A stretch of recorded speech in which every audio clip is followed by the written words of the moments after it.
Hello Kavya, how are you? It's been a long time we have met.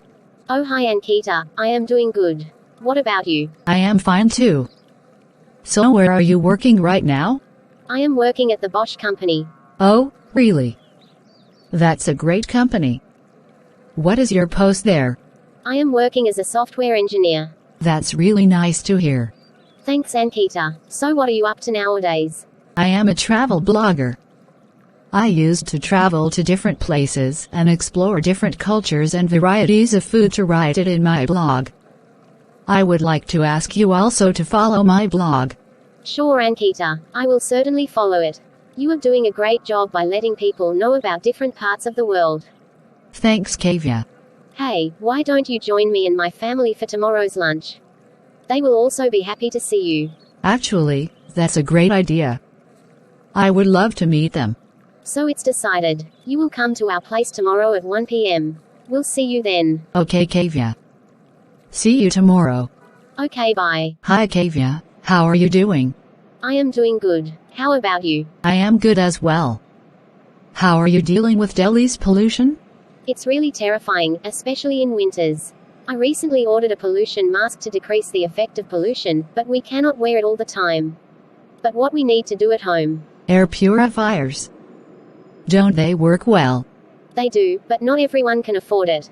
Furthermore, would you want to operate them for hours every day and many months? You have got a point. I'm also thinking to buy a pollution mask. What would you suggest? I purchased an N90 mask for 2,500 Indian rupees per. I have examined the cheap ones as well, the one that cost 20 to 30 rupees for a single piece, but they turn out to be more costly. More costly? How? The cheaper ones can be best used for 2 to 3 times. Whereas, the one I am using can be used for some 100 hours. So the value of cheap ones sums up fast. And also the cheap ones are not as efficient as the N90 I am using in refining the pollutants. That's important, right? What's the purpose of using a mask if it's not cleaning the toxic pollutants? I agree with you. Anything else on pollution respirators?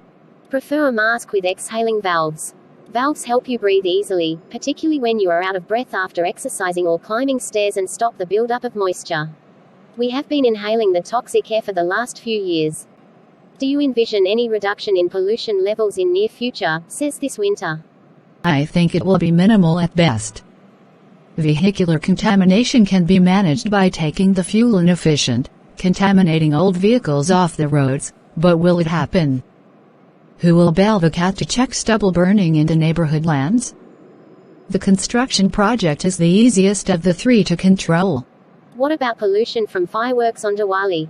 There have been some limitations on the use of crackers, at least in Delhi, but implementation is not easy.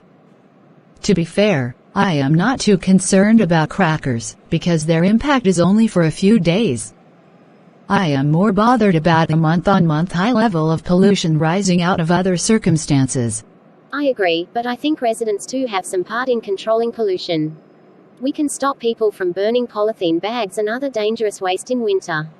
We can also reach construction activities in our area during the period it is forbidden. Right. What we usually don't pay attention to is the case that pollution, particularly in the winter months, is not just a Delhi aspect. It seizes most of North India. The Air Quality Index (AQI) of small cities such as Gwalior, Agra, and Lucknow often gets more critical than Delhi's, and they don't get the same coverage in the national media as metro cities such as Delhi do. That's correct. And pollution is imposing such a heavy toll on human life. I was reading in the newspaper that India has the questionable distinction of most extinction because of pollution, and most of them are associated with air pollution. In 2015, more than 2.5 million people died in India because of pollution. I too remember reading in the newspaper that the AQI in New Delhi enrolled the satisfactory zone for the first time in many months during the rainy season. Circumstances have come to such a way that we have an exhalation of relief when the AQI goes from very poor to poor category. Imagine, satisfying levels come once in few months, and that too by the harmony of nature, rainfall. AQI in the good division seems to be a far-off dream. You have summed the state of matters quite well. Let's hope conditions improve. Yes.